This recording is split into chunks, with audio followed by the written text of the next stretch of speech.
Recording in progress. 제가 한 절 읽고 여러분들이 한 절 읽는 식으로 교대에서 읽고 마지막 17절은 함께 읽도록 하겠습니다.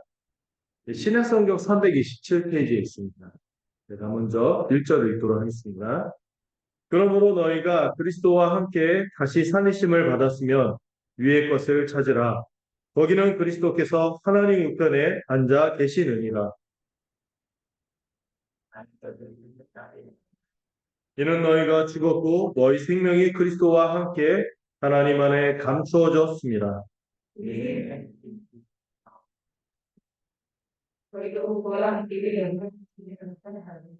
그러므로 땅에 있는 지체를 죽이라. 곧 음란과 부정과 사욕과 악한 정욕과 탐심이니 탐심은 우상 숭배니라. 너희가 전에 그 가운데 살 때에는 그 가운데서 행하였으니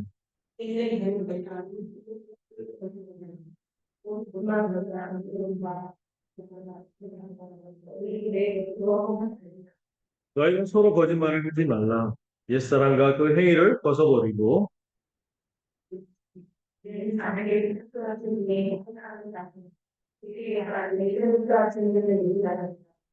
거기에는 헬라인이나 유대인이나 갈레파나 무할레파나 야만인이나 수구디아인이나 종이나 자유인이 차별이 있을 수 없나니 오직 그리스도는 만유시요 만유 안에 계시느니라.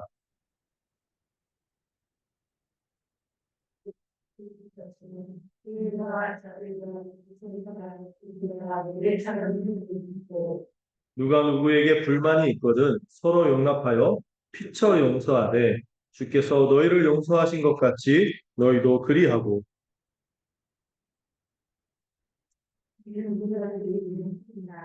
그리스도의 평강이 너희 마음을 주장하게 하라. 너희는 평강을 위하여 한 몸으로 부르심을 받았나니 너희는 또한 감사하는 자가 되라.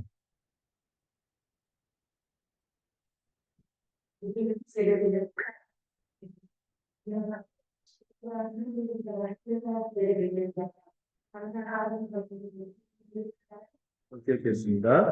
또 무엇을 하든지 말에나 이래나 다 주 예수의 이름으로 하고 그를 힘입어 하나님 아버지께 감사하라. 네. 네. 네, 오늘로써 이제 골로새서 수련회 때 우리가 들었던 말씀 복습하는 시간을 이제 마치려고 합니다. 네. 3일에 걸쳐서 우리가 그때 수련회 때 말씀을 듣는데 거의 비슷한 내용을 가지고 같이 우리가 복습하면서 그 내용을 은혜를 나누고 있습니다. 여러분 혹시 골로새서의 주제를 말할 수 있을까요? 그리스도의 충만, 그리스도로 충만하다. 그래서 내가 주일마다 충만 이렇게 부르는데 당분간 충만 부를 것 같은 느낌이 들어요. 네, 그 가사 참 좋더라고요. 예수로만 충만해지기를 간구하는 마음인데, 먼저 우리가 고린도서 1장 1절부터 23절의 내용을 살펴봤고요. 그 내용의 핵심은 그리스도가 바로 충만이다.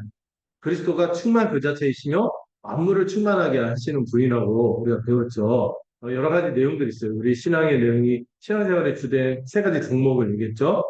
뭐라 했죠? 믿, 소, 사. 믿음과 소망과 사랑. 예, 근데 이 믿음과 사랑의 동력을 공급한 게 소망이거든요. 근데 그 소망이 또 어디서 나오면 복음의 진리를 들은 이게 믿음과 소망과 사랑을 이루어낸다 이런 얘기를 하고 막 바울이 우리가 정말 온전케 되기를 이렇게 간구했는데 그러면서 바울이 이 골로새서를 쓴 목적이 있어요. 가장 핵심 주제가 그리스도로 충만하길 원한다는 것인데 이 골로새 교회에 어떤 사람들이 들어왔죠?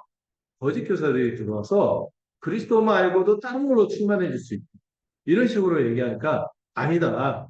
그리스도만 충만해져야 된다는 내용을 처음부터 이렇게 쭉 그 축구로 치면 빌드업 하는 거죠. 이렇게 해서 그리스도의 충만이 어떤 것인지 설명하고 또 지난주에 다룬 거는 그리스도 말고 다른 걸로 충만하게 하는 그 거짓 가르침에 대해서 경고를 하고 오늘은 어떤 내용일까요? 그 그리스도 충만으로 어떻게 살아가야 할지를 고면하는 내용으로 크게 이렇게 세 가지로 되어 있습니다.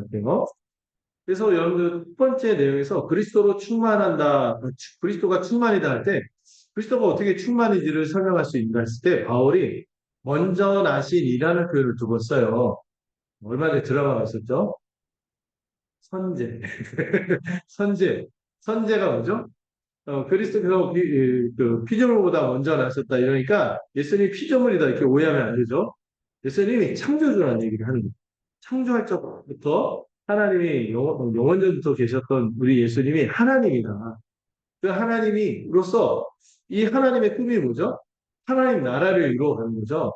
그래서 하나님이 창조하셨고 우리가 타락했지만 역사를 주관하셔서 구원을 이루시고 다시 우리를 회복하실 것이다. 그렇게 하시는 만물을 충만케 하시는 분이 바로 누구다? 우리 주 예수 그리스도인데 어떻게 다른 거하고 우리가 견줄 수 있냐? 비교할 수 있겠냐? 그리스도만이 우리를 충만케 하시는 분이 예수는 하나님이시다. 충만케 하시는 하나님. 그 얘기를 하고 두 번째로 주님은 또 우리의 뭐가 되신다? 교회 머리가 되십니다. 어떻게 교회의 머리가 되시는지 알 수 있냐면 주님이 또 먼저 나셨어요. 누구보다? 누구? 그거는 창조주로서 얘기했고, 두 번째, 교회의 머리로서 예수님이 우리를 충만케 하시는 분이다. 교회는 우리를 충만케 하시는 분이다라는 것에 강력한 근거를 얘기한 게 있어요. 죽은 자 가운데서 먼저 부활을 통하여 얘기합니다. 예수님이 창조주일 뿐만 아니라 사람으로 오셔서 사람으로 부활하셨어요. 만약에 예수님이 하나님이기만 하시면 우리가 그분이 그냥 멀리 있는 것처럼 느낄 텐데 예수님이 사람으로 오셔서 사람으로서 우리 대신 십자가에서 죽으시고 이 죽음 십자가로 말미암아 죽고 끝나는 것이 아니라 우리의 죄값을 다 치르시고 우리를 구원해 주실 수 있고 생명을 우리와 함께 누리게 할 수 있다는 것을 증거로 뭘로 나타내셨어요? 먼저 나신 부활. 부활의 첫 열매로 짠 하심으로 우리도 그분의 그 하나님 나라를 누릴 뿐만 아니라 그 하나님 나라에서 생명을 우리가 죄인이라서 못 들어갈 자들이잖아요. 그래서 주님 십자가에서 제사함과 속량을 이루셨고 그리고 또 그로 말미암아 예수님을 힘입어 우리가 예수님을 믿을 때 그분의 생명을 힘입어 우리의 영생을 누리게 됐다는 거죠. 그러므로 우리를 진짜 충만케 하시는 분이 누구다? 뭘 가지고 설명했어요? 창조주 또 하나님 나라의 왕으로서 하나님으로서 예수님 또 우리 교회의 머리로서 부활의 첫 열매로서 우리를 충만케 하시는 예수님으로 예수님이 우리를 충만케 한다. 다른 거에 눈 돌릴 수가 없는 거죠. 얘기를 하고 두 번째로 지난주에 다룬 거. 그래서 바울이 이 그리스도가 충만케 하는 이 벅찬 복음을 나는 이 복음의 일꾼으로 살기를 원한다 하면서 동시에 자기를 복음의 일꾼이라고 하면서 뭐의 일꾼이라고 그러겠죠? 교회의 일꾼. 그래서 여러분 복음하고 교회가 별개가 아니라는 거죠. 제가 제일 안타까운 분들이 있죠. 신앙생활 하는데 안 나가 신앙생활. 다른 말로 가난한 성도라고 해서 교회를 속하지 않고 교회로 살지 않으면서 신앙생활 할 수 있다는 이 착각을 버려야 됩니다. 주님이 교회의 머리가 되시는데요. 주님이 머리인 거는 인정하는데 주님의 머리가 되면 우리가 교회로서 한 몸이 되었잖아요. 이거를 부정하고서 어떻게 신앙생활이 가능할까요? 그래서 바울은 자신이 이제 교회 일꾼으로 살기를 원한다. 얼마나 이것을 위해서 수고하는지를 밝혔죠. 그리고 바울이 이 교회를 위하고 복음을 위해서 수고하는데 그의 실한 목적이 있습니다. 그 수고의 목적은 뭡니까? 두 가지.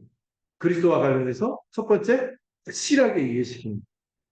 확실한 지식이 있어야 돼요. 복음에 대한 확실한 지식이 있어야 되고 두 번째로 그냥 아닌 걸로 끝나는 것이 아니라 충만하게 깨달았으면 좋겠다.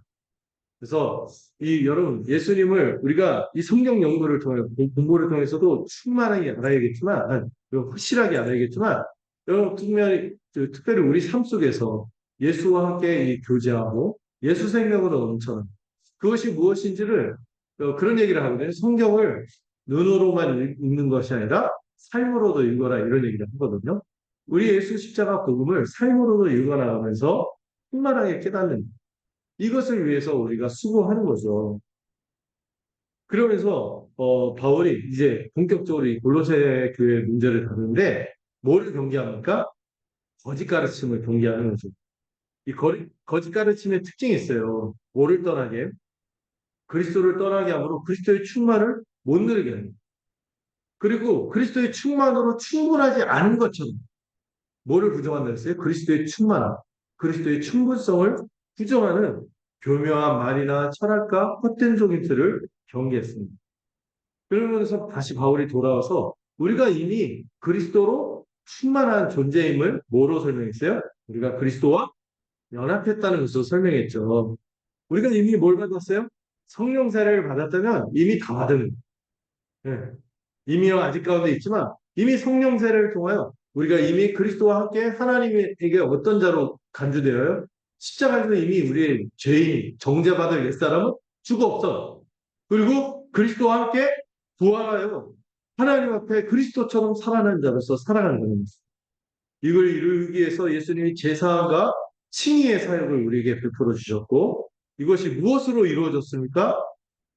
십자가 승리로 이루어졌습니다. 이 적들은 그 구김거리로 삼았더랬죠. 개선행위. 완전히 무장해져 시켜서 이 적들의 무기가 뭐 사단의 무기가 죄와 율법으로 우리를 사망의 정죄에 이르게 하는데 이거를 다 무력화시킵니다. 무엇으로? 십자가. 그래서 우리가 이미 그리스도로 충만할 수 있으며 이미 우리는 그리스도와 연합한 존재이다. 이렇게 얘기를 하면서 이 율법주의의 문제, 율법주의가 여러 가지 변형이 나타나요. 금욕주의로도 나타나고 뭐 이거 안 하면은 하나님께 마음에 들게 할 수 있다. 이거 안 하면 밥 안 먹고 어떤 사람은 결혼 안 하고 이런 걸로 하나님께 가까이 갈 수 없거든요. 예수로만 가까이 갈 수 있는데 또 우리의 무슨 노력으로 우리의 공로로 뭔가 하나님께 가까이 할 수 있고 축복받을 수 있고 이렇게 하는 거짓된 율법주의, 금욕주의 또 어떤 게 있어요? 신비주의. 뭔가 천에 하나 만에 하나 하는 그런 경험을 해야지만 내가 뭔가 더 다른 사람보다 좀 더 나아 보이는 이런 거 없어요. 우리가 다 모이는 그리스도로 충만하다 이 얘기를 하고 또 세속주의에 대해서도 경고했지. 그리스도 말고 다른 데 한눈 팔아서 믿음을 버리게 돼. 율법주의는요. 이 여러 가지 변형이 나타나는데 반드시 세속주의로 가더라고요.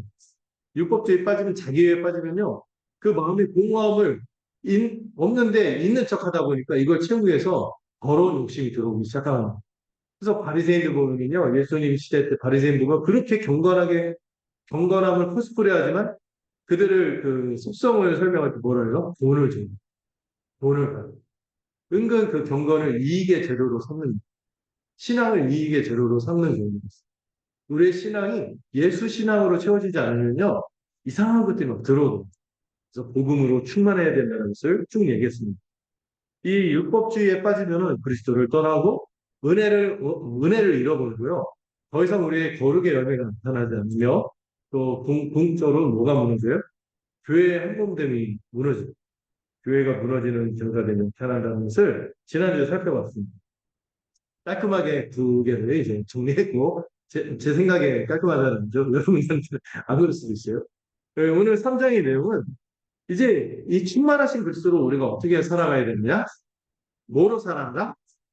교회로 살아갈 때 이 충만을 제대로 누릴 수 있다는 것을 권면하는 거죠. 자, 먼저 1절에서 여러분 3장 1절에서 4절 살짝 보시면은 핵심은 뭐냐? 우리가 그리스도와 함께 하는 삶이 온전한 삶인 것을 권면하고 있어요. 그 핵심적인 권면이 나와 있죠. 무엇을 찾으라고요? 위의 것을 찾고 또 2절에서는 위의 것을 생각하라고 했어요. 어. 이게 이제 전체 골로새서의 결론적인 적용이에요. 위의 것을 찾고 위의 것을 생각하세요. 이 명령이죠. 이 명령 강조죠. 우리가 이 골로새서에서 바울이 원하는 바는 뭐예요? 우리가 위의 것을 찾고 생각하라는 거예요. 찾고 생각하라는 말이 되게 강한다는 거. 찾으라는 말도 강하지만 이 생각하라는 단어가 프로누신이라는 단어인데 여기 골몰한다 이런 뜻이 있어요. 거기에만 집중하고 거기에만 몰입하라는 의미죠. 이런 위의 것은 뭘까요? 여기 나오는 천사숭배 이런 것처럼 어떤 신비한 체험을 하고 신비한 어떤 것을 종교적인 체험하고 이런 걸까요? 오히려 바울은 그런 것을 딸 것이라고. 위의 것은 뭘까요? 위에 누가 계세요? 하늘 보좌 우편에 계신 그리스도. 그리스도를 얘기하는 것입니다. 땅의 것은 그리스도가 아닌 것으로 하나님께 나아가거나 그리스도가 아닌 다른 방식으로 하나님께 나아가거나 구원이나 거룩함을 이루고자 하거나 또는 거기서 복을 누린다고 여기는 것들이 땅의 것이에요. 아까 얘기했던 아까 율법주의, 금욕주의, 신비주의, 세속주의 이런 것들이죠. 근데 이런 것들을 떠나고 다시 그리스도를 찾으라. 그리스도를 생각하고 온통 거기에 집중해야 이런 권면을 하는 것이죠. 그래서 여러분, 교회가요, 여기에 집중하지 않으면 이상해져요. 교회가 복음을 떠나면 정말 100% 이상해져요. 안타까운 거는 교회에서 복음만이 다른 걸 얘기하면 이상하다 이래야 되는데 요즘에는 복음을 들려주면요 처음 들어요. 낯설고 이상하죠. 이게 안타까운 거죠. 이 여러분 이 복음에 대해서 충분히 확실히 알았고 충만하게 알았습니다. 특별히 여러분이 이 거짓 교사를 경계하는데 이 거짓 교사는 그 특징이 있어요. 자기들이 제시한 어떤 방법으로 또 어떤 방법들을 제시해. 그리고 이 방법들을 열심히 하면 충만해진다고 주장하는 거죠. 그래서 가끔 좀 그런 그 제목이 있어요. 아니, 뭐, 성도들을 잘 이렇게 잘 유익하게 하려고 가르치는데, 뭐, 복을 받는 10가지 비결이야. 우리가 구원에 하기 위해서의 몇 단계, 뭐, 이런 거라는. 이런 것들이 굉장히 오해를 초래하는 거죠. 뭐로 충분한데? 뭐지, 예수 그리스도로 충분한데, 다른 게 더 필요한 것처럼, 뭔가 헛된 노력이나 방법, 이 공모, 이런 것들을 이렇게 사토로 또 이렇게 제시하는 거죠. 이 바울은 이런 헛된 땅의 것이 아니라 오직 충만케 하시는 그리스도의 은혜 위의 것을 붙잡으라고 권면하는 것입니다. 여러분 이런 율법주의에 관련된 이런 것들은요 우리에게 구원을 줄 수가 없어요. 거룩하게 하지도 못하고 어떤 복도 주지 못합니다. 좀 괜찮아진 것 같나요? 좀 내가 좀 그 보람도 생기고 괜찮나요? 좀 지나보세요. 띄워져요. 이미 우리가 어떤 사람임을 기억하라는 거예요. 우리가 예수 그리스도로 믿을 때 그리스도와 연합해서 그분과 함께 옛사람이 죽고 다시 살아난 존재라는 것을 붙잡는 게 중요한 거죠. 우리의 생명은 이제 누구 안에 있어요? 오늘 본문의 3절, 3절에 뭐라고 합니까? 우리의 생명이 그리스도와 함께 하나님 안에 감추어져. 이 감추어졌다는 표현이 잘 보물처럼 간직해야 돼. 이렇게 볼 수 있어요. 우리가 우리의 생명이 그렇게 그리스도 안에 있기 때문에. 근데 그리스도가 어디 있어요? 하나님 우편에 앉아 계시잖아요. 만물을 충만케 하시는 어마어마한 분이죠. 그분이 하나님 우편에 앉아 있고 우리의 생명이 거기 있어요. 그 생명을 우리가 뺏길 수 있습니까? 변경되겠습니까? 변질되겠습니까? 그런 게 아니죠. 여러분이 칭의 배울 때도 의가 여러분 우리 안에 주입이 되는 거예요. 안에 하늘 보좌 우편에 계신 그리스도의 것이 우리의 것으로 여겨지는 정가되는 거예요. 정가되는 거예요. 그런 것처럼 우리의 생명이 그리스도 안에 하늘 보좌 앞에 있는 그리스도 안에 있는 것이 우리의 것이 거기에 있는 이걸 기억하는 거죠. 우리의 생명은 이제 그리스도 안에 있습니다. 예수님은 어마어마한 이 만물을 충만케 하시는 분이고 하나님 보좌 우편에 계신 분이죠. 그래서 우리는 이미 그리스도 안에서 충만하게 될 수 있음을 믿고 이것을 누릴 수 있다는 것을 믿는 거죠. 여러분 땅의 것인 세상의 것과 위의 것인 그리스도가 얼마나 큰 차이가 있습니까? 여러분 되게 인상적인 예화를 들었을 텐데 아실 거예요. 저도 몇 번 들었던 예화인데 어떤 되게 유명한 스님이 파쿠파인 스님이죠. 굉장히 연구하고 수행을 많이 하는 스님인데 명망 있는 스님인데 그분이 기독교를 개종했다고 하죠. 그 개종한 이유가 뭔지 들으셨죠? 불교는 어떻게 해야지 그 경제에 오릅니까? 구원을 그들의 용어로 구원, 뭐죠? 열반, 해탈, 뭐 이런 거에 가기 위해서는 어떻게 해야 돼요? 수없이 고행을 해야 돼요. 경전을 암송하고 이치를 깨닫기 위해서 어떻게 연병, 뭐 등신물이라서 막 저기 기름기 없고 막 이렇게 뭐 이렇게 자해하는 형태로 하기도 하고 뭐 이렇게 면벽하고 세상하고 담을 쌓고 모든 인연을 끊어버리고 무념무사 모든 인연을 끊고 이렇게 해서 나름의 최고의 경지로 가려고 하잖아요. 해탈한다, 열반에 이르려고 하지만 세상에 여러분 기독교는 그런 방식이 아니죠. 어떻게 해요? 그냥 그 하나님께서 우리에게 베푸신 은혜에 그 전해진 복음을 우리가 믿기만 하면 그 출발점부터 그 구원이 완성되는 거예요. 다 주어지는 거예요. 그리스도를 통해서 그 충만한 모든 것을 다 주신다는 거예요. 여러분 이게요 세상의 종교와 이 기독교 세상의 모두 더더욱 철학의 가르침과 기독교의 차별점이에요. 너무나 다른 거예요. 우리는 출발점부터 그냥 은혜를 받아들이기만 하는 겁니다. 믿기만 하면 모든 것을 충만하게 누린다는 것이 기독교인 거죠. 그래서 여러분 우리를 네, 그 행위 생활이 아니라 신앙 생활이에요. 행위 생활이에요. 우리가 뭔가 행해서 뭔가 구원을 얻고 우리가 괜찮아지고 이런 게 아니라 우리는 뭘로? 다만 하나님께서 행하신 일을 믿음으로 그 믿음으로 살아가는 거죠. 어떤 것을 행함이 아니라 이미 뭐를 믿는 거예요? 하나님께서 그리스도 안에서 우리에게 모든 일들을 다 이루셨음을 믿는 거죠. 다른 말로 그리스도와 그의 충만을 다 받은 자로서 이를 찾고 생각하기만 하면 되는 거죠. 우리의 모든 생각과 관심을 누구에게 집중하면 돼요? 그리스도에게 집중하며 그분을 아는 것이 빌립보서의 영어로 그분을 아는 것이 가장 고상함을 아는 것이죠. 그리고 바울의 간절한 소망이 뭐죠? 그 안에서 발견되기를 원합니다. 그것이 우리의 소망이에요. 이를 생각할 때 우리가 충만을 알아가고 경험하고 누리게 되는 것입니다. 그런데요, 우리의 생명이 그리스도 안에 소중하게 간직되어 있지만 이 한글 표현에 나와 있는 것처럼 어떤 특징도 있냐면은 3절을 보면 감추어져 있다. 이 표현도 우리로 좀 생각할 거리가 있음을 알게 하는 것이죠. 우리 생명은 감추어져 있어요. 이게 보면 우리가 이 땅에서 살아가는 삶이 어떤 현실에 있어요? 이미 아직의 현실입니다. 이미 우리 그리스도께서 이루신 것을 우리가 믿음으로 받아들였어요. 감격 있고 우리 안에 새 사람이 되고 이 존재 변화를 우리가 감지하고 이 생명 현상이 우리 안에 있으면 알아요. 그러나 그 생명이 확연히 다 드러나지 않고 어떤 측면도 있어요? 감춰져 있는 측면도 있다는 것을 생각해야 해요. 여러분 우리가 예수 십자가 복음을 정말 받아들이고 첫 복음을 믿었을 때 그 감격이 있나요? 성당처럼 빛나면서 우리에게 주어지기도 해요. 그렇지만 우리가 살아가는 이 고단한 현실에서 때때로 이 생명이 뚜렷하게 잘 드러나지 않을 수도 있는 한계가 있다는 것도 기억해야 됩니다. 그래서 때로는 우리가 혼란에 빠지기도 하고 믿음이 약해지기도 하는 것이.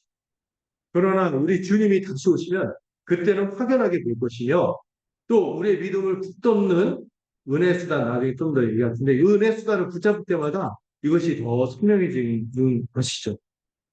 지금은요, 우리는 감추어져 있지만 분명히 영원한 생명을 미리 맛본 자로서 무엇으로 살아가는 자입니까? 믿음으로 살아가는 자인 것이죠. 어떻게 보면요, 세상 사람이 살아가는 거하고 우리가 사는 거하고 별로 차이가 없어 보이는 것 같지만 우리의 생명이 어디에 있음을 믿는 거예요? 그리스도 안에, 그리스도와 함께 하나님 안에 소중하게 간직해야 됩니다. 감춰져 있음을 믿기에 이거를 알게 우리는 그것이 확연히 드러난 완전히 영생을 누릴 그날을 소망하며 살아가는 것입니다. 이거를 갈라디아서 5장에서 이렇게도 표현해요. 의의 소망으로 기다리는. 의의 소망으로 기다리는. 우리가 완전히 의롭다는 최종적인 이 선언을 받는 이미 의롭다함을 얻었지만 이 마지막 최종 법정에서 그것을 확정하는 그때 그 의롭게 되고 완전히 영생을 누리는 그날을 우리가 소망으로 기다린다고 말하는 것입니다. 이미 우리는 다 가진 자임을 믿으며 이 땅의 삶을 믿음으로 살아가는 것입니다. 이것을 알겠죠. 그리스도와 함께 살아가는 삶. 위의 것을 찾고 생각하는 삶이 뭐 이런 것입니다. 그러면서 이제 바울이 이제 교회로 사는 우리를 위해서 목회적인 권면을 하는 것이 5절부터 8절이에요. 자, 한번 읽어볼까요? 5절에서 8절. 한번 읽어보고 내용을 살펴보겠습니다. 5절에서 8절 읽어보겠습니다. 시작.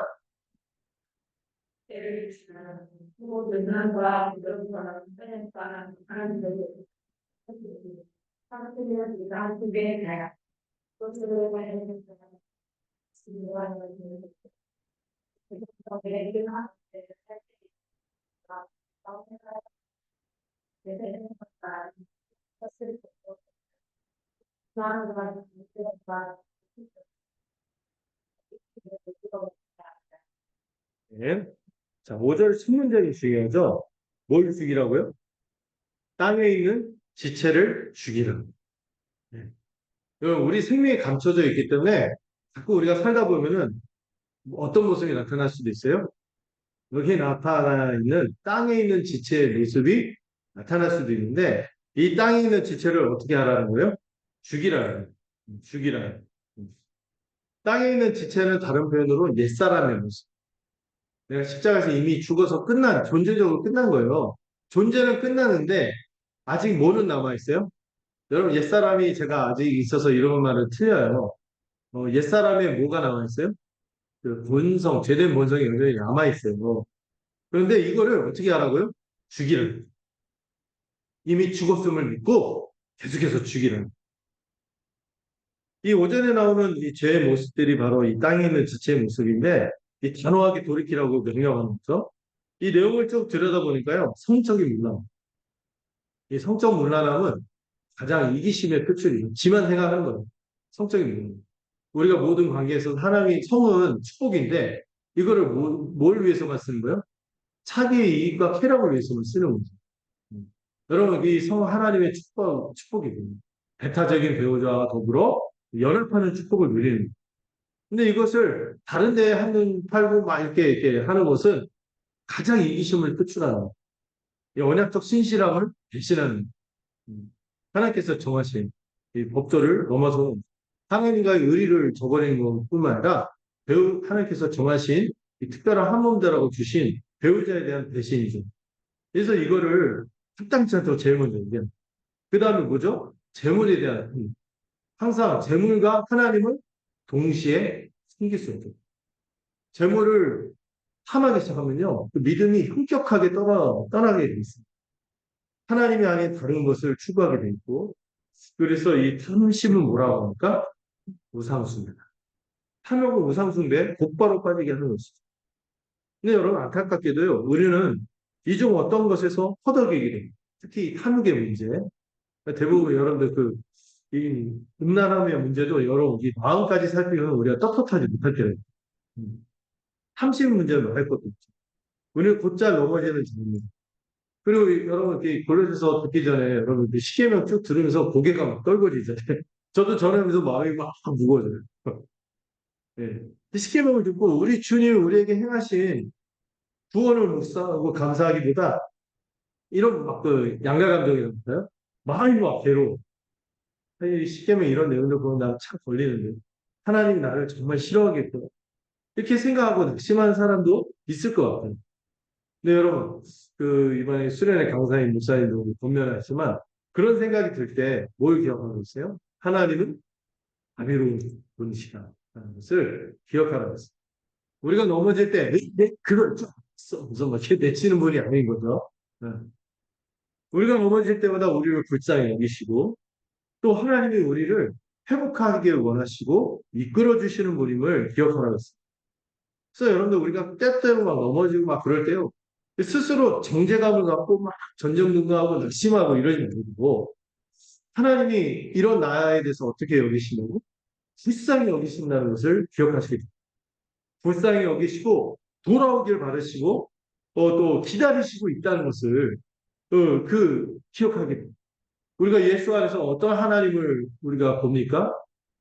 우리를 십자가로 자기 아들까지 희생하면서 우리를 용서하신 그 무한한 용서를 보잖아요.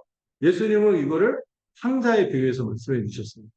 그 아버지의 유산을 달라고 하면서 떠난 이 페루나를 정말 동구 밖에서 계속 안타까워 기다리며 이 탱구 하나님이라는 표현 정말 그 사랑을 탕진하는 것으로 이렇게 베푸시는 분이 우리 하나님이라고.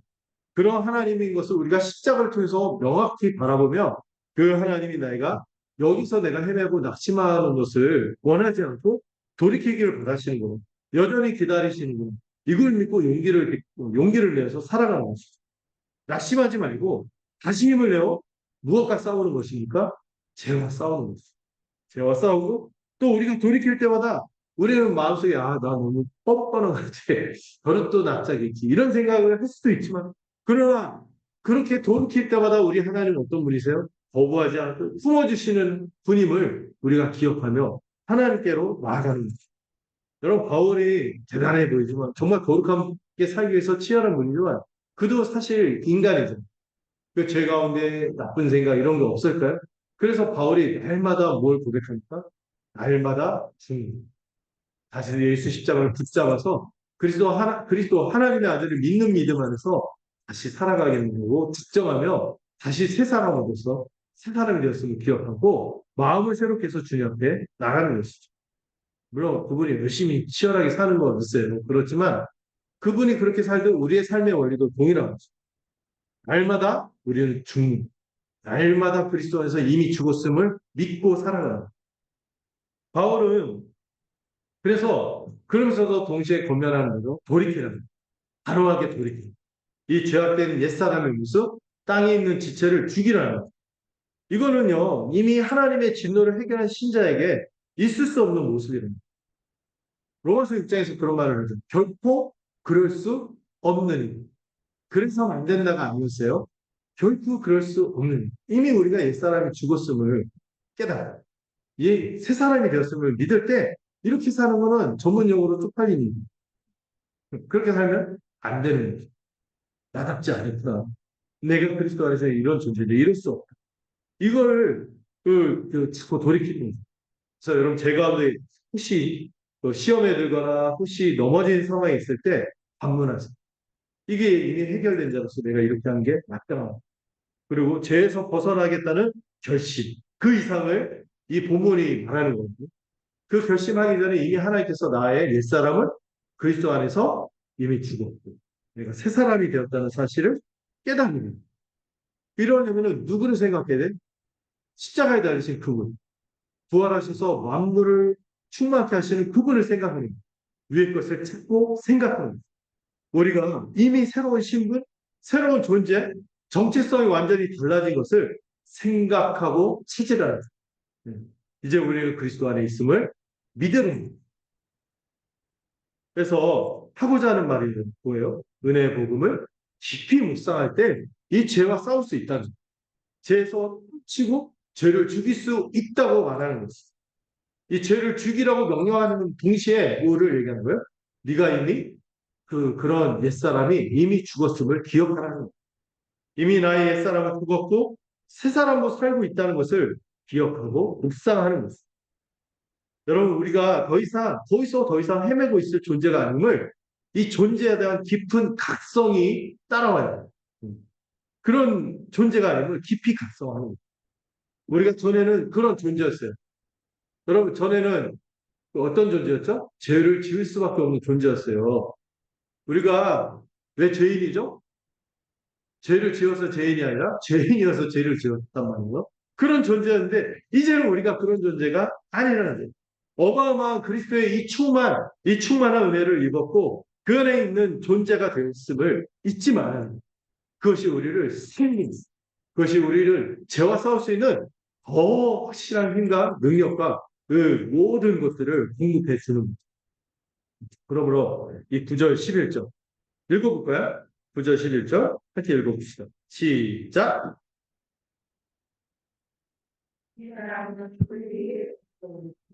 생각하는 교수님에게 방문을 선도하는 내용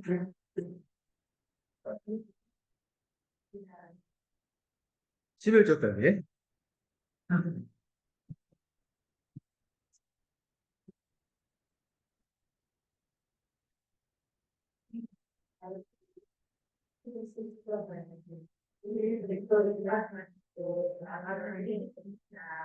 네.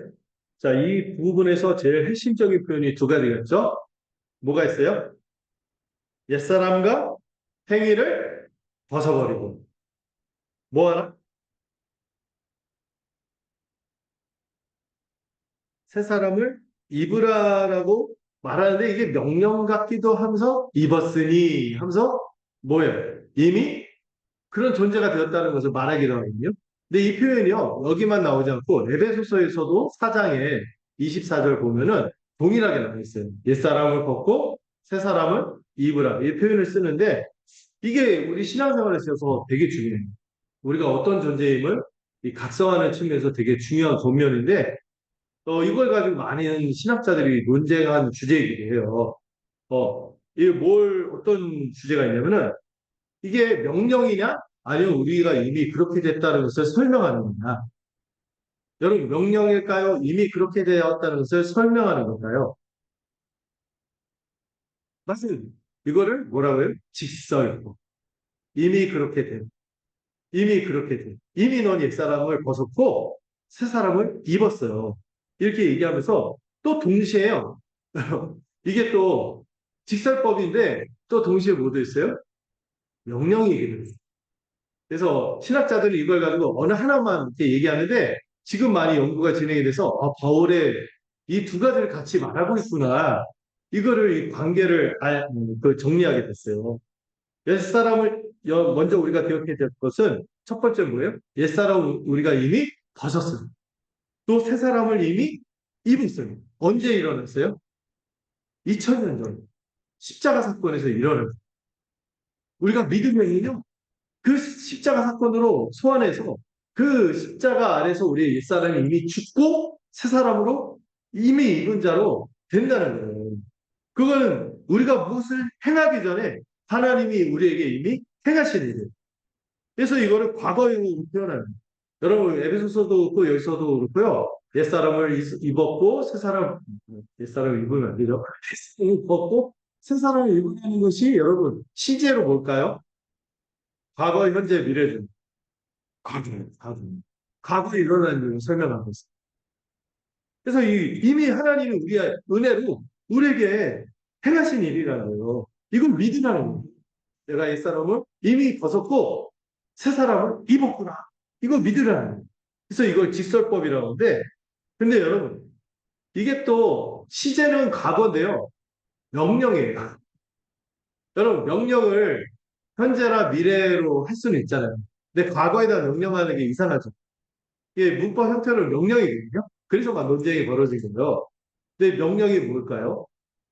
이게 또 이런 측면도 있어요. 이미 그런 존재임을 믿을 뿐만 아니라 그런 존재임을 믿으면 그렇게 존재답게 살아라 명령하는 측면도 같이 있다는 거예요.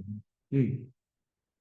어떤 사람은 직설법, 어떤 사람은 명령법만 보려고 하는데 이게 같이 있다는 것을 우리가 염두해야 돼요.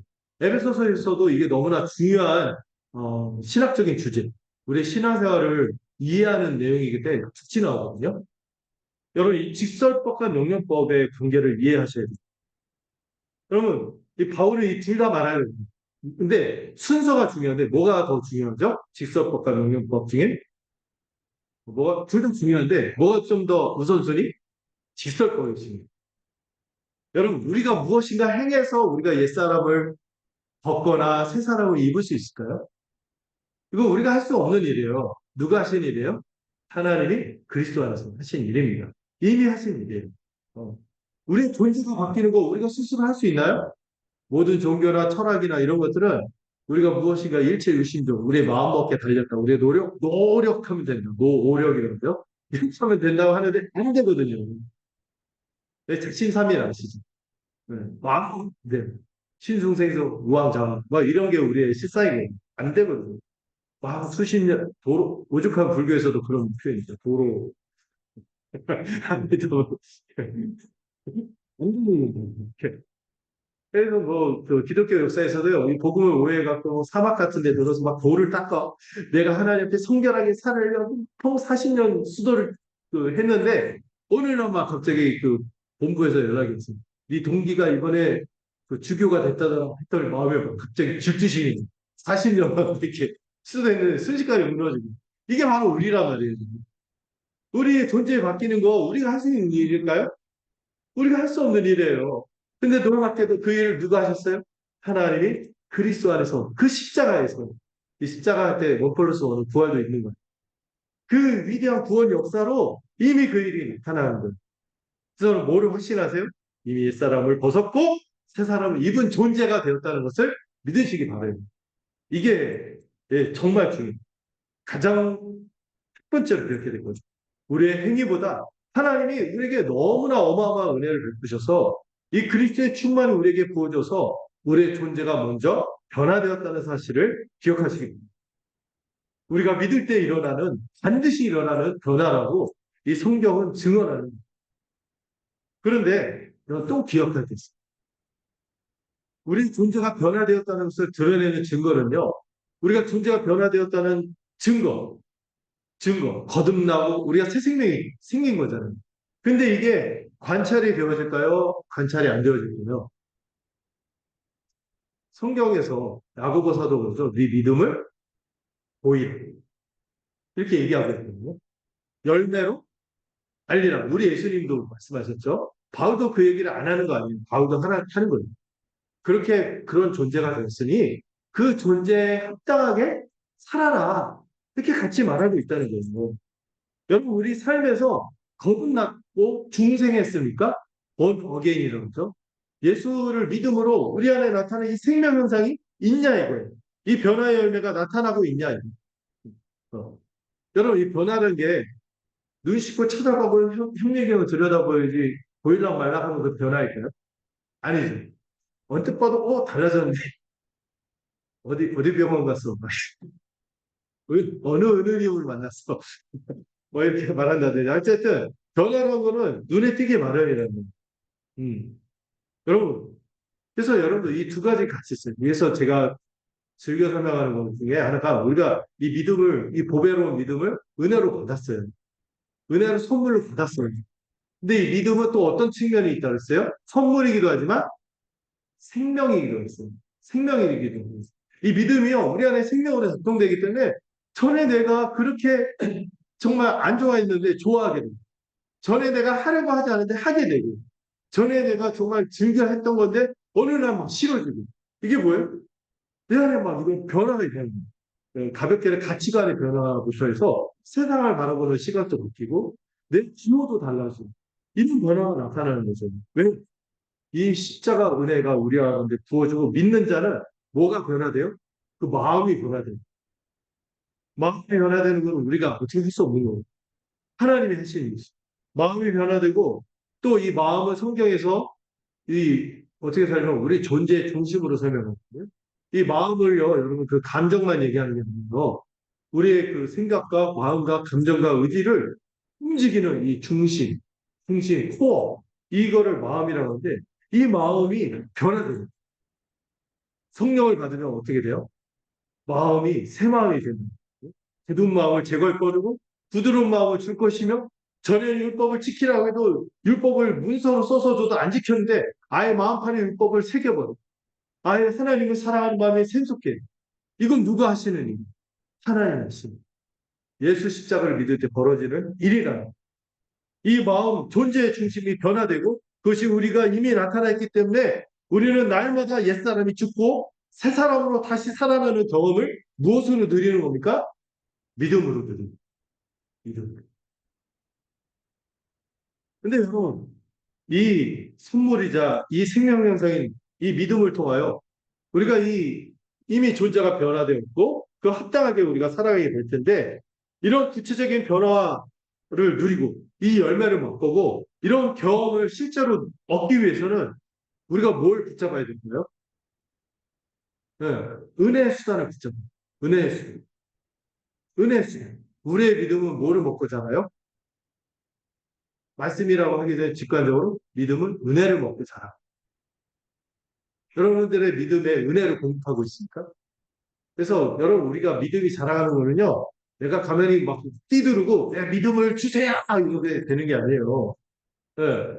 애들이 크려면 뭘 먹어야 돼요? 밥 먹어야 되듯이 믿음은 은혜라는 밥을 먹어요. 예. 그래서 이 은혜 수단이 얼마나 중요한지 모르겠어요. 이거를 지속적으로 누릴 때 이 본문에서 뭐라고 하냐면 하나님의 형상을 따라 지식에까지 새롭게 하심을 입는다. 이게 뭐냐면 우리가 믿음으로 이 은혜 수단을 누릴 때 우리가 자라가기 시작합니다. 우리의 지식도 자라가고 우리의 마음도 자라가고 우리 전인이 그리스도를 닮아가도록 자라가게 되는 것이죠. 그래서 이 은혜의 수단이 얼마나 중요한지 모르겠어요. 성경에 보면 여러분 은혜가 먼저일까 믿음이 먼저입니까? 은혜가 먼저입니다. 우리가 믿었더니 내가 은혜를 받았어요. 틀린 말이고요. 하나님께서 은혜가 임해서 내가 믿음을 그래서 우리는 늘 은혜 가운데 살아가요. 은혜를 붙드는 by His grace, by grace, His 그 다음에 through faith. by His blood through faith라고 해요. 예수 십자가 은혜가 있어서 우리가 믿음이 이루어지는 거죠. 또 하나님께서 베푸신 by grace 그분의 은혜가 결정적인 원인이 되고 우리가 무엇을 통하여 그것을 모든 것을 누립니까? 믿음. 믿음을 수단으로 통로로 누리는 것이죠. 근데 이 믿음의 밥을 먹이고 생명을 공부하는 게 뭐예요? 은혜라는 거예요. 그럼 그 은혜를 누리려면 우리가 뭘 붙들어야 돼요? 은혜의 수단들을 붙들어야 되는 거죠. 그래서 앞에 1장에서도 얘기했어요. 우리의 믿음과 소망과 사랑이 우리 신앙생활의 핵심인데 이 믿음과 사랑을 불러일으키고 소망을 불러일으키는 것을 공급하기 위해서는 뭘 들어야 돼? 너희가 들은 복음의 지식. 이것이 그것들을 얘기하는 거예요. 그래서 여러분, 우리가 이 복음의 지식을 알아라. 복음을 아는 게 얼마나 중요한지. 이 복음을 믿을 때, 이 지식뿐만 아니라 여러분 지식이 죽은 지식이 아니에요. 이 지식이 뭐를 일으켜요? 우리 안에 이 동의를 일으켜요. 동의. 그렇죠. 확신을 일으키고 동의하게 되고 압도된 믿음이라고 하거든요. 이 지식이 우리를 설득해요. 설득해요. 압도되고 그리고 거기에 이끌려버려요. 그리고 그랬을 때 우리 모두 바뀌어요? 신뢰. 우리의 삶을 그분에게 맡기고 나아가도록 하는 것이. 이 복음의 지식이 얼마나 중요한지 모르겠어요. 이 복음의 지식만 있나요? 여러분, 우리가 이 복음의 지식을, 있잖아요. 우리가 사랑을 글로만 배웠어요. 이런 말, 광고가 나왔잖아요. 근데 우리가 이 글로만 이 복음을 접하는 것이 아니라 우리 주님이 친히 정하신 두 가지 예식이 있어요. 카톨릭은 7개인데 우리는 딱 두 가지만 성례라고 하죠. 뭐죠? 세례와 성찬. 이것도 은혜의 수단. 여러분, 우리가 세례를 받을 때 이 첫사랑, 하나님께 받은 이 성령 세례를 믿음으로 세례를 받음으로 확증하죠. 공적으로 하나님과 사람들 앞에서 선언해요. 그리고 물로 받는 세례를 통해 온몸의 감각을 통하여 내가 그리스도와 함께 죽었고 그리스도와 함께 다시 살아난다. 이걸 믿음으로 고백하는 거죠. 그리고 내가 완전히 씻겨지는 이 전인적인 체험, 온몸의 감각으로 체험하는 것으로 하여 이 우리 교회적인 삶이 시작이 되며 은혜를 누리면서 살아가는 삶이 본격적으로 시작이 되는 거예요. 그것을 지속하는 게 뭐예요? 성찬, 떡과 잔으로 온몸의 감각, 오감으로 눈으로 보고 손으로 만지고触감, 또 후각. 제가 요즘 후각이 없어가지고 제가 아쉬운데 네가 이 그 온몸의 감각으로 내장으로 이거 소화하기까지 받아들이면서 뭐를 확실하게 마음에 새기더라는 거예요. 예수 십자가. 그분이 나를 위해서 십자가에서 죽으셨고 나를 위해서 그 피를 다 흘리시고 그 살을 찢기시고 이 모든 것으로 내가 완전히 새로운 존재가 되고 나는 이제 교회로 살아가는구나. 이것을 완전히 새기는 이 은혜 수단을 통하여 완전히 새로워지는 거죠. 제가 옛날에 이 성리의 중요성을 모를 때는요, 왜 이렇게 번거로우나 이런 생각을 했었어요. 이런 식으로. 너무 무식해. 근데 복음을 깨닫고 이 성례를 바라보니까 이게 얼마나 우리의 감각으로 누리는 복음이면 이걸 우리가 온몸에 새기도록 하는 것이죠. 이것만 있나요? 은혜 수단은요, 우리가 교회에서 일상적으로 이루어지는 우리 성도들 간의 교제, 또 하나님께 예배할 때 하나님과의 소통하고 교제하는 이 모든 것을 통하여 우리에게 은혜가 공급이 되는 우리의 존재가 새로워지고 삶이 변하는 생명의 능력을 공급받게 되는 것입니다. 그래서 여러분들 은혜 수단을 누리는 것을 기뻐하세요. 이걸 숙제로 여기거나 의무로 여기지 마시고 이것이 우리를 살리는 거예요. 우리의 믿음을 불러일으키며 이 모든 은혜들을 더 충만하게 누리도록 하는 것이 은혜의 수단들이죠. 다시 여러분 이 8, 9절로 돌아오시면은 이제 바울이 그렇게 이 은혜 수단을 통하여 새 사람이 되었음을 인식하며 살아가는데 교회에서는 절대 하지 말아야 할 악덕들에 대해서 몇 가지 언급하는 것입니다. 여러분 우리가 절대로 교회 안에서 땅에 있는 지체를 죽이라 완전 죽여야 되고 돌이켜야 될 그 악덕이 뭘까요? 우리가 벗어버리고 죽여야 할 땅에 있는 이 땅에 있는 지체에 속한 것이 무엇인지 8, 9절에서 말하는 거 보면은요. 우리가 이 정도는 우리가 좀 종종 해가는데 이런 생각이 드는 것들이거든요. 어. 근데 우리가 이런 것들 너무 쉽게 용납해요. 교회 안에서. 오전은 죄악이구나 하고 뚜렷하게 생각하죠. 음탕하고 음란하고 막 그리고 막 사물개 빠져갖고 막 하나님 버리고 막 신앙생활하고 이런 것들 하나님 버리고 막 또 이런 것들을 경계하는데 정작 8, 9절에 있는 것들을 가볍게 생각할 때가 있습니다. 그게 뭐죠? 분노, 미워함, 악의를 품는 비방, 뒷담화하는 거죠. 그다음 부끄러움, 덕이 되지 않는 안 됐죠. 그리고 이 뭐를 또 합니까? 거짓말, 부절, 거짓말.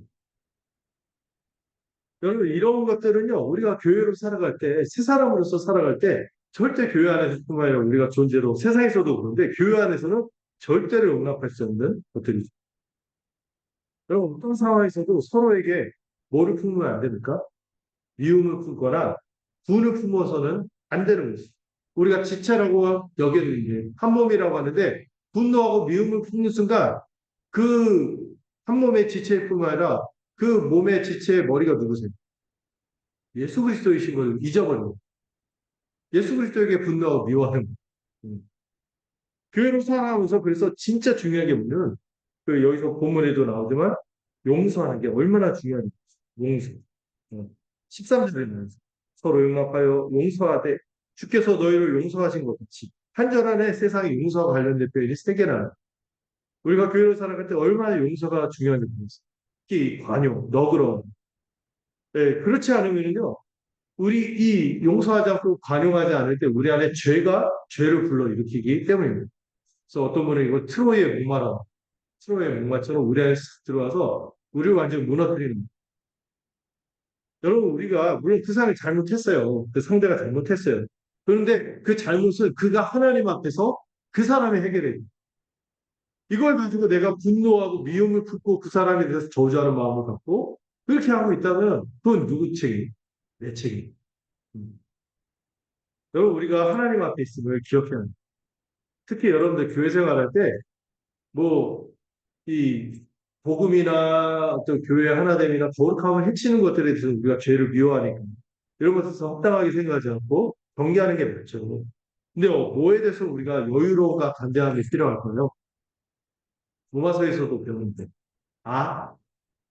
아디아폰 본질이 아닌 것들 본질이 아닌 것들에 대해서 우리가 좀 여유롭고 간제할 필요가 있어요. 어떻게 주일날 저런 옷을 입고 와? 막 이런 것부터 시작해서 어떻게 주일날 부터 해서 이런 것들 있잖아요. 이런 것들 사실 물론 다른 사람한테 덕이 되지 않으면 이렇게 해야겠지만은 그 본질이 아닌 것들에 대해서 우리가 여유로울 필요가 있어요. 간제할 필요가 있어요. 주님이 그런 지체도 한 몸으로 삼았음을 믿고 받아들입니다. 물론 여러분 본질에 해당되는 거는 어떻게 해야 돼요? 제가 세 가지 늘 얘기했죠. 본질이 뭐예요? 복음의 진리, 교회에 대해 그리고 거룩함에 있어서는 여러분 때로 용납하면 안 되죠. 그 죄와 싸워야 되죠. 그래서 어떻게 돼? 그 사람을 돕기 위해서 사적으로 투명인간 취급하거나 막 이렇게 뒤에서 뒷담화하지 말고 권고해야 되는 거예요. 사랑하고 용기를 내서 가서 사적으로 권고해요. 사적으로 권고해도 안 될 때는 어떻게 해야 돼요? 교회에다 알려서 공적으로 건징하도록 해서 죄와 싸우는 것이 필요한 것입니다. 그러나 이 과정에서조차도 본질이든 비본질이든 어떤 상황에도 우리는 절대로 개인적으로는 무엇을 품으면 안 돼요? 미움이나 분노를 품고 마음에 간직해서는 안 됩니다. 우리 자신 죄를 짓지 않도록 경계해야 됩니다. 물론 여러분 그 잘못한 상대와 상대를 용서하는 거고 그 잘못한 상대와 화해하는 거는 좀 다른 차원이라는 걸 이번에 배우셨죠. 화해는 좀 다른 차원이었어요. 그러나 적어도 그 사람을 내가 미워하고 분노하고 자다가 막 욕하고 그런 경우 있잖아요. 또 올라가고 자다 올라가고 자다 벌떡 일어나고 이거는 그 자신이 하나의 죄를 지는 이런 것들을 피해야 돼요. 그러나 그 사람과 관계를 풀고 화해하는 것은 또 다른 차원입니다. 이 사람이 진심으로 돌이키지 않고 사과하지 않는데 화해하는 것은 어려웠어요. 그러나 그 사람을 내가 마음속에 묵상하고 미워하고 저주하고 분노를 품고 있는 것은 우리가 주님 앞에서 합당치 않은 걸 기억해야 됩니다. 그래서 제 존경하는 이용 목사님이 그러니까 그 목회를 시작하고 또 신앙생활에 대한 복음을 알고 나서 어떤 다짐을 그 아무도 미워하지 않습니다. 그리고 화해할 수는 없다 할지라도 그 사람을 막 미워하고 해코지하고 은근짝 보복하고 이런 것들을 내가 끊어내기 이런 생각을 갖고 살아가는 것이 신자예요. 음. 자기는 용서하고 미워하지 않으려고 다짐을 하는 거죠. 음. 화해하는 건 다른 차원이라고 했어요. 거기서 제가 약간 안심했어요. 뭐 위선적으로 하기 하는 거 있잖아요. 이런 거는 아니라는.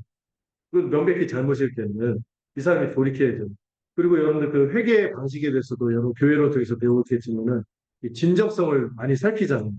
때로는 서면으로 고백하기도 하고 그 회중 앞에서도 얘기하기도 하고 이런 과정이 필요해요. 근심도 필요해요. 이런 것도 필요한 거죠. 그러나 여러분, 이 절대 분노와 미움은 우리가 숨어서는 안 되는 이걸 기억하시기 바랍니다. 그리고 또 11절에서 얘기하는 게 있어요. 뭐 교회 안에서 절대 있어서는 안 되는 종목 뭐죠? 뭘까요? 11절에 살짝 단어가 나오는데 차별, 차별. 그리고 여기 구성원들이 어떻습니까? 다양하죠. 여러분, 이 구성원이 다양하다 보면 어떤 위험성이 있어요? 분열의 위험성이 있거든요. 그렇다고 우리는 경상도 사람만 모입니다. 우리는 전라도 사람만 모입니다. 이거는 교회가 아니에요. 교회의 중요한 특징이 뭐라 했어요? 보편성이라고 해요. 모든 차이를 뛰어넘는 모든 차이를 뛰어넘어서 모두가 공평하게 모두가 하나님 앞에서 동등하게 권리를 누리는 것. 이게 교회의 보편성이거든요. 그렇기 때문에 교회 안에서 절대로 있어서는 안 되고 용납할 수 없는 것이 차별이고 분열입니다.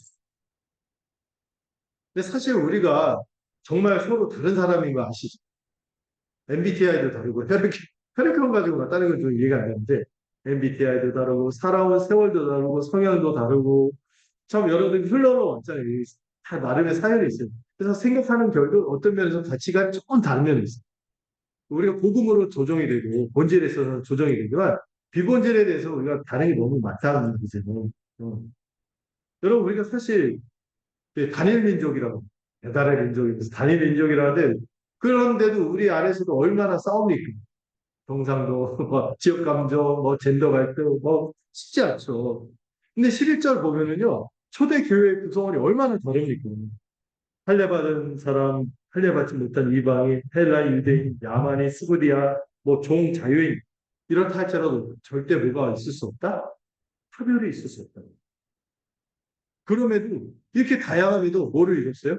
하나됨을 이뤘고 차별이 없었어요. 왠지 그 이유를 얘기하죠. 11절 끝에서. 그리스도께서 모이시기 때문에 만유이시고 만유 안에 계십니다. 다른 말로 그리스도가 만유의 주인이시며 만유와 함께 하십니다. 머리로서 모두를 하나 되게 하시는 분이고 그 안에 함께 인지하신 분이기 때문에 우리가 절대로 차별이 있을 수가 없다는 거죠. 우리 주님 안에서 모든 차별과 차이가 녹아지는 것입니다. 특히 우리 차별과 차이를 녹아지기 위해서는 하나님의 아들을 아는 지식에서 하나가 됩니다. 이를 기억하고 우리는 모든 차별과 분열을 극복하는 거죠. 교회의 네 가지 특성 중에서 여러분 통일성과 보편성 아시죠? 하나다. 보편성. 모든 차이를 극복하고 모든 그 차별과 분위기를 극복하게 하는 이 보편성이 있는 거죠. 이걸 충만하게 하시는 게 누구예요? 그리스도.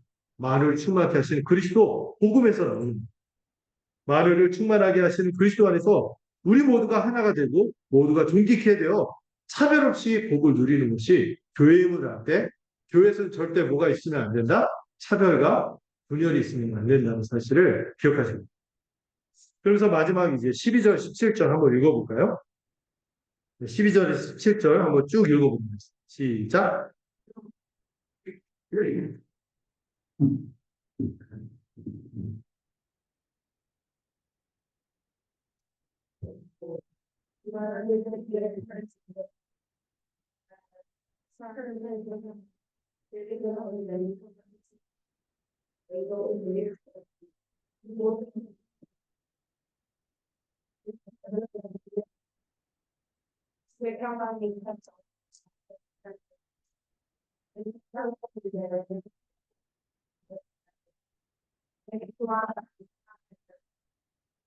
그리스도의 말씀이 너희 속에 풍성히 더하고 모든 지혜로 피차 가르치며 권면하고 시와 찬송과 신령한 노래를 부르며 감사하는 마음으로 하나님을 찬양하고 또 무엇을 하든지 말에나 이래나 다 주 예수의 이름으로 하고 그를 힘입어 하나님 아버지께 감사합니다.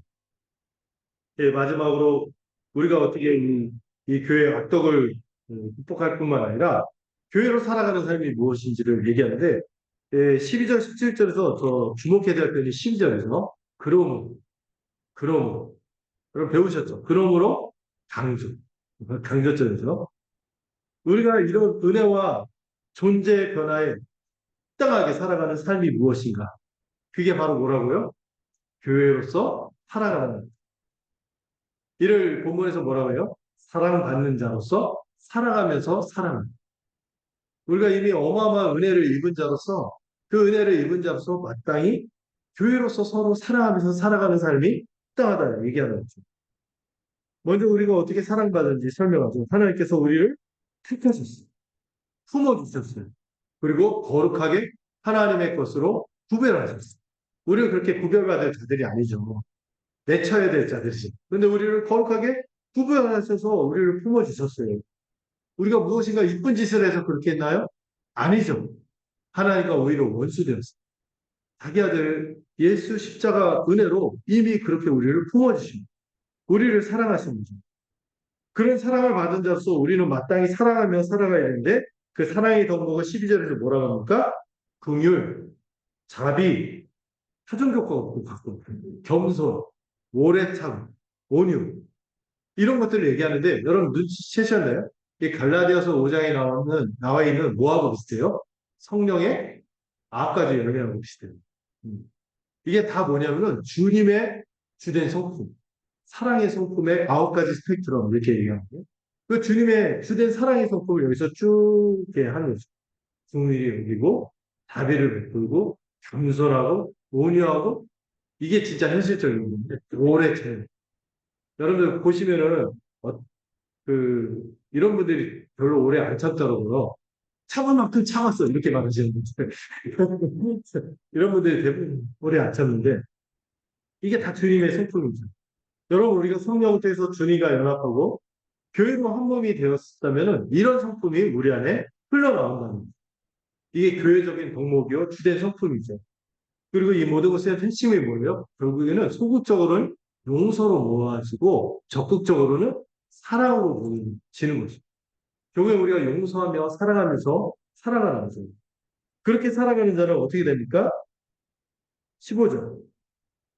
이 교회로 살아가면서 서로 사랑하고 용서하는 자는 그리스도께서 주신 평강과 안식을 누리며 한 몸으로 함께 감사하면서 이 감사라는 표현이 다른 말로 이 뒤에 나오는 16, 17절의 내용을 보면 이게 뭐예요? 예배하는 자가 됩니다. 예배자, 살아가는. 우리가 뭐 좀 교회로서 누리는 평강을 누리게 될 때, 여러분 이 평강은 주님의 통치하시는 결과거든요.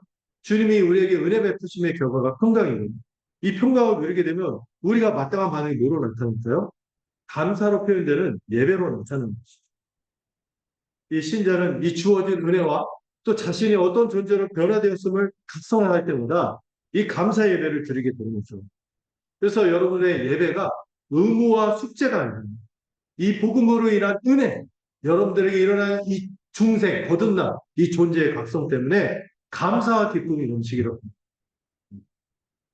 그래서 여러분, 우리가 어떻게 이 사랑받는 자로 살아가며 살아갈 수 있는지 이 주된 동력을 설명하는 이 비결이 16절에 있어요.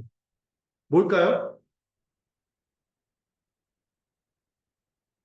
뭘까요?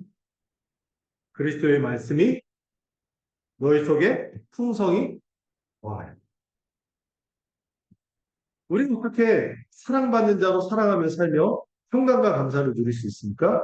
이 16절에 그 비결을 말하는데 무엇가 우리 속에 풍성히 거할 때 그리스도의 말씀, 우리 안에 풍성히 거할 때 이게 가능하다.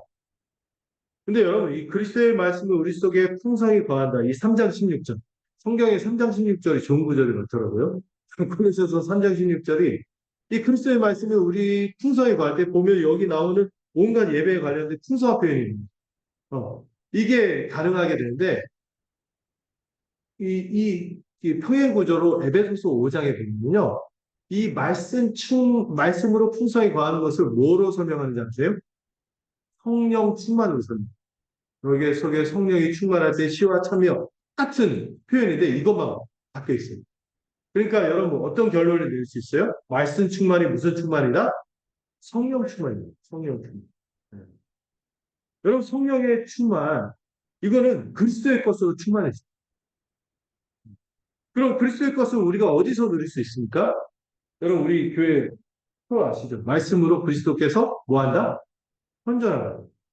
말씀으로 그리스도를 우리가 완전히 누리고 보게 되고 맛보게 되는 거예요. 이 말씀으로 우리가 그리스도의 것을 누리게 됩니다. 이 말씀의 지혜로 우리가 서로 가르치고 권면하고 예배하게 되는 것이죠. 그럴 때 우리는 그리스도에 대한 믿음이 돋아져요. 그리스도께서 주시는 소망으로 가득하게 됩니다. 그리고 그리스도처럼 살아가며 살아갈 수 있는 능력이 부여돼서 그런 자로 살아가게 되는 것이죠. 이것이 바로 위의 것을 찾고 생각하는 구체적인 삶인 것입니다. 이를 교회로서 우리가 일상적으로 함께 누릴 때 가능한 것입니다. 그래서 교회가 말씀하는 거예요. 말씀하는데 어떤 분은 학원 다니듯이 배우면은 약간 이상합니다. 말씀의 초점이 어디로 간대요? 그리스도의 충만함, 그리스도와 사귐을 보는 것으로 나아가야 하는 것이죠. 어떤 분은 말씀 많이 보고 기도 많이 하는데도 이상해질 수 있어요. 모르면 뭐하고 안 닿기 때문에 그리스도를 누리십니다. 그렇게 말씀 많이 하는데 이상하게 똑똑은 한데 좀 속된 말로 재수없어. 사람들이 있다. 많이 하는데 왜 이렇게 사람이 이기적이 그런지 뭐를 못 누리겠기 때문에 그리스도 복음의 은혜를 못 누리면 그렇게 됩니다. 여러분 우리가 이 은혜 수단을 누릴 때 첫째는 그리스도의 은혜에 완전히 충만을 누리게 되기를 소망합니다.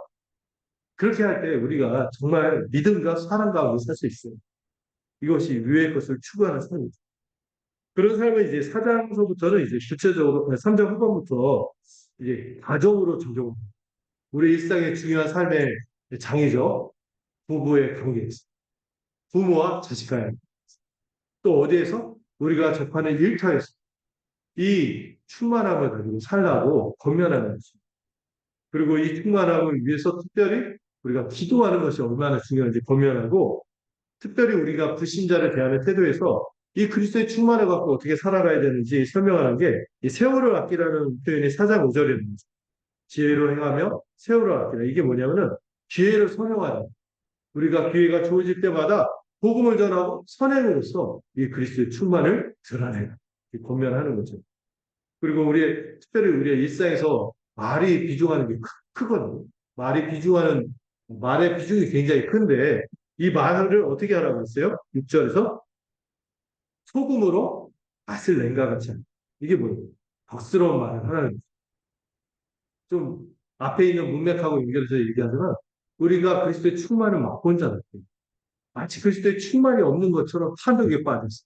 음란한 말은 탐심에 빠지는 분노가 있거나 미움이 있거나 교회에서도 안 되는데 밖에서도 이런 분들 있잖아요. 안에서 새는 바가지 밖에서도 새도록 그래서 충만히 세워나도록 그렇게 덕스러운 말을 하면서 살아라 이렇게 권면하는 거죠. 그리고 18절에서 뭐라고 하는가 바울이 은혜를 빌어주는 거죠. 여러분 우리의 믿음 뭐를 먹고 자라가면서요? 은혜를 먹고 자라갑니다. 여러분들 삶 속에서 이 은혜 수단을 잡아서 이 그리스도의 충만을 온전히 누릴 수 있기를 간절히 바랍니다. 함께 기도하겠습니다. 하나님 아버지, 이 골로새서에 나타난 그리스도의 충만을 알고 누리는 우리 모두가 되도록 은혜를 부어 주시옵소서. 이를 위하여 교회로 온전하게 살아가는 우리가 될 수 있도록 붙들어 주시고 무엇보다 우리가 이미 예수 십자가 은혜로 옛사람이 죽고 새 사람으로 살아가는 자임을 깊이 깨닫고 각성하도록 성령께서 우리의 마음을 주관하여 주시옵소서. 이를 구체적으로 교회로 살아가는 삶을 통하여 거룩의 열매를 맺고 또 힘있게 살아가는 우리가 되도록 붙들어 주시옵소서. 이를 위하여 그리스도의 말씀으로 풍성히 거할 뿐만 아니라 그 그리스도의 말씀으로 말미암아 공급되는 충만으로 성령 충만해지는 우리가 되도록 붙들어 주시옵소서.